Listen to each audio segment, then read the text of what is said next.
Mirëmëngjes njerëz, ja ku jam edhe këtë javë këtu në Radio Sol në emisionin Mesazhi i Yjeve, si për horoskopin e si për poezinë. Radio Sol 89, rrjetet sociale i dini vet, dhe edhe sot në këngën që do t'u flas, do të trajtoj tematikën e këngëve kundër luftës. Ju thash rrjetet sociale i dini vet, unë them që duhet na ndiqni si në radio e si në rrjetet sociale në adresat Sol 89. Përpara se t'ju flas për këngën, për mesazhin dhe poezinë, për tekstin e saj, po ju lexoj ose po ju tregoj, po ju rekomandoj horoskopin. Dashi. Në kontekstin e ideve krijuese që ndrojnë rrënjësisht jetën, poeti francez Edmond Jabet, i shenjës dashit, thoshte: për një shkrimtar të zbuloj se çfarë vepre do të shkruaj është një mrekulli dhe në të njëjtën kohë një plag me të gjithë mrekullinë e saj. Figurativisht, me mrekullinë e plagës, ka dashur të thotë atë çka njeriu ndjen kur merr një plag, shqetësimin, dhimbjen, kurimin deri edhe shërimin e saj. Edhe ti o dash, burra grua qofsh, je pikërisht në këtë moment. Në periudhën në vazhdim do të përjetosh më së miri atë çka je duke bërë, plagët që të ka shkaktuar dhe kurimin dhe mbylljen përfundimtare të këtyre plagëve. Do të kthehet e gjitha kjo, do të kthehet në një kënaqësi e ndoshta do ta quash edhe lumturi atë çka e kaluar e që nuk do të përsëritet kurrë më.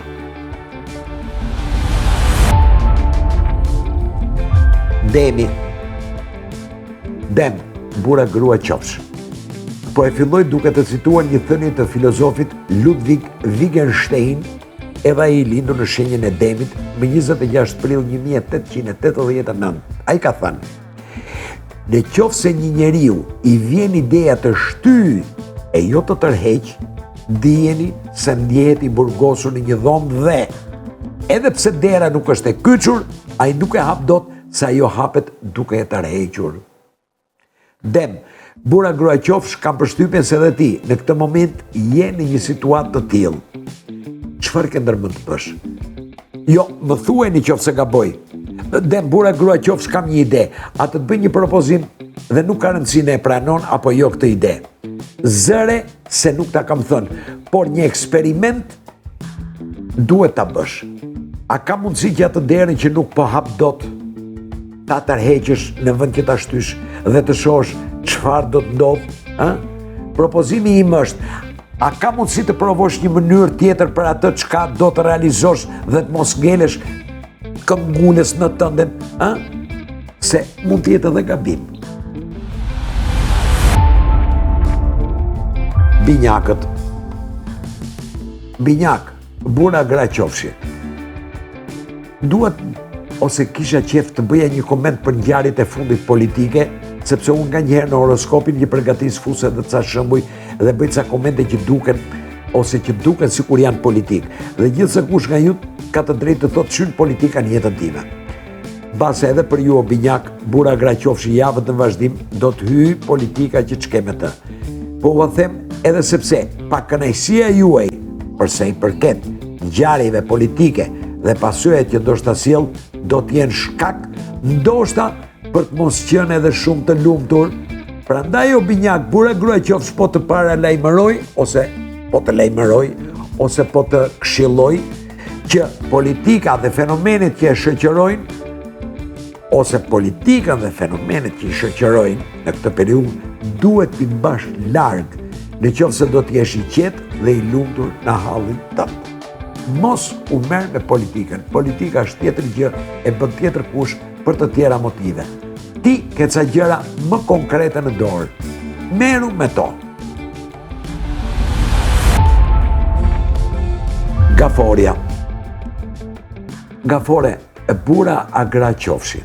Për këtë javë këshilla ime për ju, ose të paktën ajo mënyra se si unë interpretoj mesazhin e yje për ju, përmbledhet në një fjali të vetme. Por përpara dua t'ju tregoj diçka. Edhe unë jam gafore, sikundër ju që më dëgjoni. Para ca vitesh, kur isha në Las Vegas, se kam qenë në Las Vegas, shije një spot televiziv, një reklam për një hotel luksi dhe kazino që sapo ishte inauguruar në atë kohë. Hotel kazino e quhej The Cosmopolitan, ose thjesht The Cosmo. Spoti fillonte me një grua tepër elegante që gjatë një banketi afronte pjatën pranë fytyrës dhe lëpinte atë çka kishte ngelur nga ushqimi shumë i shijshëm. Skena tjetër tregonte një burr të veshur me shumë elegancë që rinte i gjynjëzuar në dysheme me duart e mbështetura për dhe, për t'i shërbyer si karrike një gruaje e cila po bënte tualet duke përdorur sipas qyr si përfaqen e shkëlqyer të një kpuce llostrafin me një tak shumë të lartë. Dhe pas kësaj dilte i shkruar zlogani: egzagjerime po, por aq sa duhet. Kjo kishte të bënte natyrisht me kazinon, që duhet luani njerëzit pa egzagjeruar për të mos i lënë të gjitha në kazino. Ky duhet jetë edhe zlogani juaj i kësaj jave, ose duhet jetë edhe zlogani jon, meqense edhe unë jam gafore për këtë javë. Ne gafore, bura gra qofshim, teprime po, por me mas. Luani. Në vitin 1928, biologu britanik Alexander Fleming, i shenjës së luanit, revolucionarizoi mjekësinë duke zbuluar penicilinën, antibiotikun e parë në gjendje të shëronte një sër sëmundjesh të provokuara nga baktere të ndryshme. Zbulimi i penicilinës u bë i mundur vetëm nga fakti që Alexander Fleming, përpara se të ikte me pushime, nuk e kishte pastruar laboratorin. Ndërkohë që ai ishte me pushime, kulturat e baktereve me të cilat po punonte zun myk dhe u elmuan ngordhën. Ky myk ishte penicilina. Luan bura grua qofsh, parashikoj që edhe ty së shpejti do të ndodh një aksident i vogël në dukje, por që do të jetë shumë fatësjellës për ty. Me shumë mundësi do të ndodh që nga pakujdesia, nga të lënit e gjërave në parregullsi, në thonjza, do të zbuloni një gjë të jashtëzakonshme. Mos haro, o Luan, bura grua qofsh, se parregullsia solli në dritë të vetmin antibiotik të zbuluar deri më sot. Virgja Resha. Në librin The Rough Guide to Climate Change, udhëzime të parafërta për ndryshimet klimatike, shkrimtari amerikan Bob Hanson, i shenjës Virgja Reshës, flet për 5 vende që duhen vizituar përpara se ngroja globale t'i ketë shkatëruar. Një nga këto vende është Rocky Mountain National Park në Colorado të Shteteve të Bashkuara të Amerikës. Shumë prej pemëve të këtij parku janë shkatëruar nga një lloj brumbulli i pishave, të cilët deri më sot ishin si thua në një farë mënyre nën kontrollin e ngricave dimërore, përpara se klimat fillonte të ndryshonte. Bariera e madhe e korraleve në Australi, apo akujt alpin të Zvicrës, janë 2 bukuri të tjera natyrore që po ndryshojnë me shpejtësi formën e tyre. Kthehemi tek ju Virgja Resha, bura gra qofshi. Mbajeni parasysh, asgjë nuk ngelet e pandryshuar dhe e përjetshme. Jeni në një moment, o Virgja Resha, bura gra qofshi, që duhet të shfrytëzoni të gjitha rezervat e mrekullueshme që janë në transformim e sipër. Kjo vlen në punë, vlen në familje, vlen edhe në qejf. Mbase jeni në një moment që duhet të udhtoni e të shplodheni, e të karikoheni si emocionalisht e si profesionalisht. Këtë nuk di t'ua them me saktësi. Thjesht mendimi im, këshilla ime ose interpretimi i mesazhit tyjeve është: merrni ca pushime. Peshorja.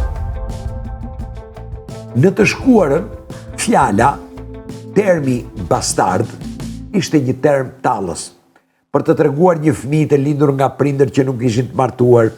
Ishte një fjalë, një term që pasqyronte kodin moral të një periudhe të shkuar që e konsideron të skandaloze një lidhje jashtë martesës. Ky paragjykim, besoj në ditët e sotme, është ka përcyer.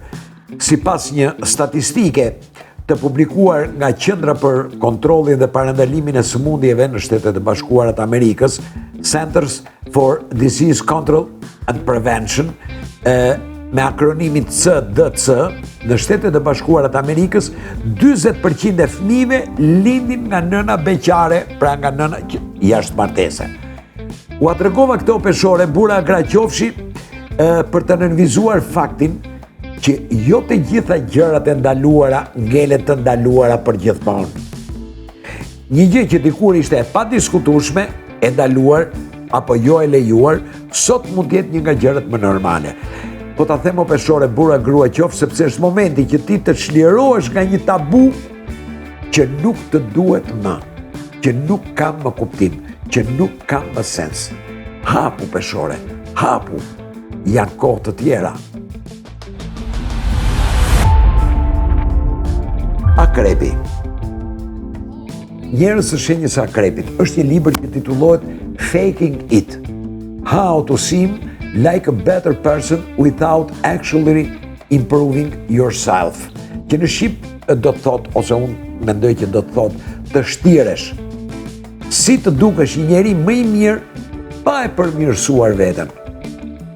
Supozojmë se ju njerëz të shenjës së akrepit këtë libër e keni në shtëpi. Supozojmë. Unë nuk ju them që ta merrni ta hidhni në plera, sepse jam për lirinë e fjalës, edhe sepse fakti i shtirjes është kundër moralit tim. Por duke respektuar lirinë e fjalës së të mendimit, më lejohet t'ju këshilloj që sugjerimet të tilla si shtirja t'i lini pas krave dhe të mos i merrni më në konsiderat. Akrep. Burra grua qofsh. Në këto muaj të mbetura të këtij viti, 6-7 muaj se janë, ju këshilloj që të bëheni vërtet më të mirë. Mos u shtirni sikur jini. Jini me të vërtet të mirë.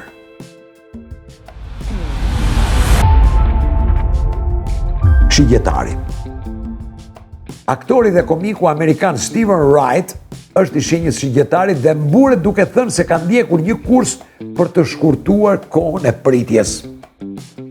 Tani, thot ai, u mund të pres dhe 1 orë për 10 minuta.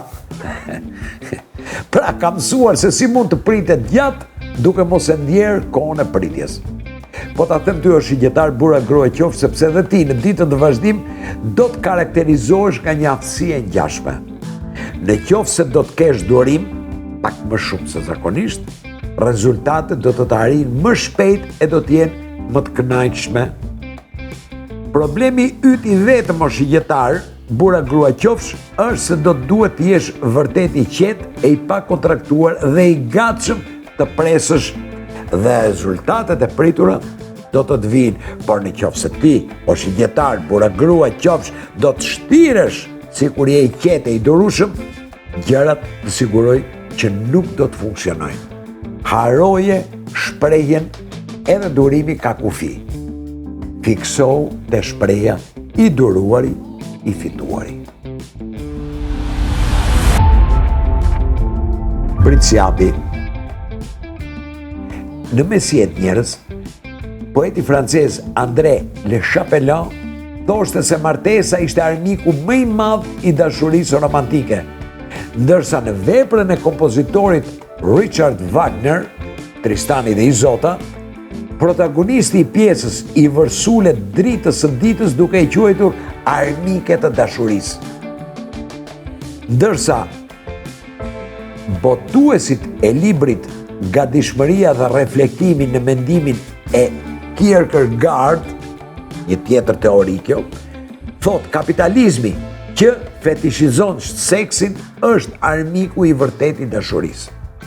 Të gjitha këto pohime janë të vërteta, unë Britsjap, burra grua qofsh, por ty, në momenti që ndodhesh, sikur nuk të interesojnë shumë, atëherë dëgjom mua. Armiku më i madh i dashurisë, o Britsjap, burra grua qofsh, është të mos dëgjosh.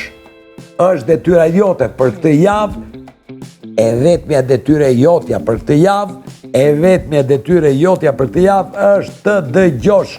Mos përfillja nuk është aleati yt.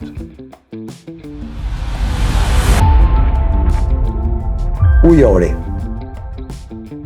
Kënaqësia më e madhe në jetë është të bëjmë atë që të tjerët na thonë që nuk jemi në gjendje kur ta bëjmë, ka thënë gazetari anglez Walter Baggot i shenjës ujorit.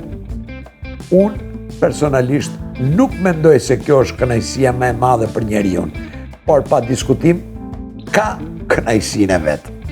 Të thonë për një gjë që s'ke për ta bërë dot kur dhe të arrish ta bësh, ka dhe kjo kënaqësinë e vet. Nuk është më e madhe në botë. Ujor, bura gra qofshi, a mund t'ju këshilloj që në javët në vazhdim të eksploroni pak mundësitë tuaja? Shenjat që japin yjet, mesazhi i ardhur nga yjet pra, lët kuptor se jeni në momentin ideal për të përfunduar një projekt, një ide, një lidhje të cilën ka kohë që e keni nisur me shumë dëshirë, me shumë dashuri, por që të tjerët ju kanë thënë se nuk do t'ja dilni dot. Ujor, bura, gra qofshi, do t'ja dilni, nuk e them unë, e thonë yjet. Peshit. Pesh, bura, gra qofshi. Sot për ju kam zgjedhur dy shembuj. Njëri është i atij kanadezit me emrin William Treble, që është i shenjës peshqve, i cili hyri në histori sepse mblodhi më shumë se 1000 lule tërfili në një ditë të vetme, dhe shembulli tjetër është një shoqes time, Ilda, po e shenjës peshqve, e cila duke u kthyer nga Durrësi, metaforikisht, ndërsa ngiste makinën i kaluan përpara 2 mace të bardha në të njëjtin moment. Edhe pse duken si të egzageruara, dhe ka pak rastësi, mund t'jetë i rrallë rasti, këta dy shembuj që ju thash përsëri janë një hiç në raport me atë fat që po ju pret juve o peshq, bura, gra qofshi. Edhe një gjë tjetër. Dy shembuj që ju tregova ishin një fat, një rastësi ndoshta, që nuk i shërben askujt. Fati që ju pret juve o peshq, bura, gra qofshi, do t'jetë konkret dhe tepër i vlefshëm, i dobishëm apo fitim prurës. Peshq, bura, gra qofshi, mund t'jetë edhe një fat në dashuri. Mos e harroni as këtë.